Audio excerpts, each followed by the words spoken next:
In 1992, Pepsi ran a contest in the Philippines that ended up killing 5 people. The contest was called Number Fever, and the idea was simple. Every evening the news would reveal a winning number. Tomorrow's winning number is 37. And if you had a Pepsi bottle cap with that number, you won ₱1,000,000. Now ₱1,000,000 in 1992 was life-changing for the average Filipino, so this contest became very popular. Will you be the next millionaire? Families would stockpile Pepsi bottle caps in their homes.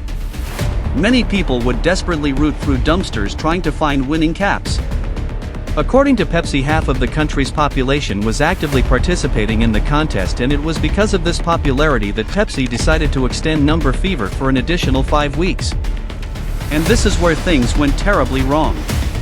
You see, throughout the contest Pepsi was in complete control of how many winners there were. They relied on a computer program to seed 2 winning caps into bottling plants.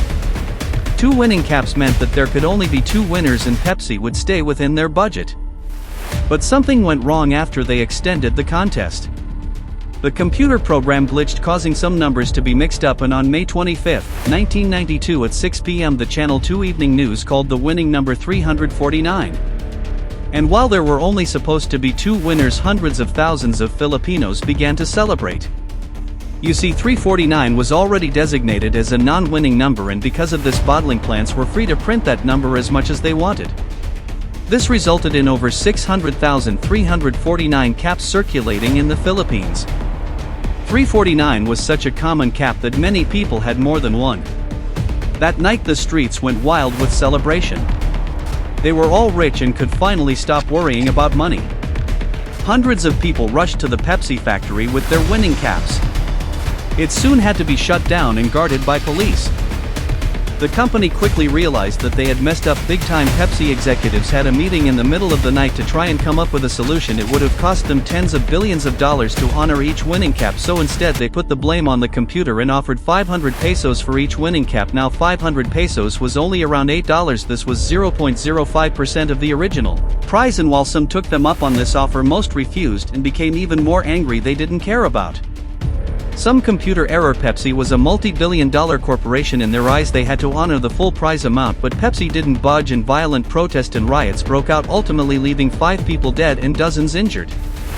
349 winners stormed the Pepsi factories, throwing Molotov cocktails into the windows and bombing Pepsi trucks that drove by. Over the next year, the angry mob took a more organized approach to fight Pepsi. Coalition 349 was a group of winners that took legal action against the company. They elected a local preacher named Del Fierro as their leader. He rounded up over 8,349 winners in an attempt to sue Pepsi for over $400 million. Now the chaos continued well into 1993, at which point a new twist in the story started circulating. Old newspaper headlines suggested that Pepsi was somehow responsible for bombing their own trucks. These headlines were based on a testimony from a police officer. He alleged that in order to paint Coalition 349 as terrorist and damage their position in court, Pepsi hired mercenaries to infiltrate these groups and cause the riots. More testimonies surfaced of people claiming that Pepsi had paid them to start trouble and cause mayhem. A Pepsi lawyer quickly denied the allegations, and that was basically the end of it.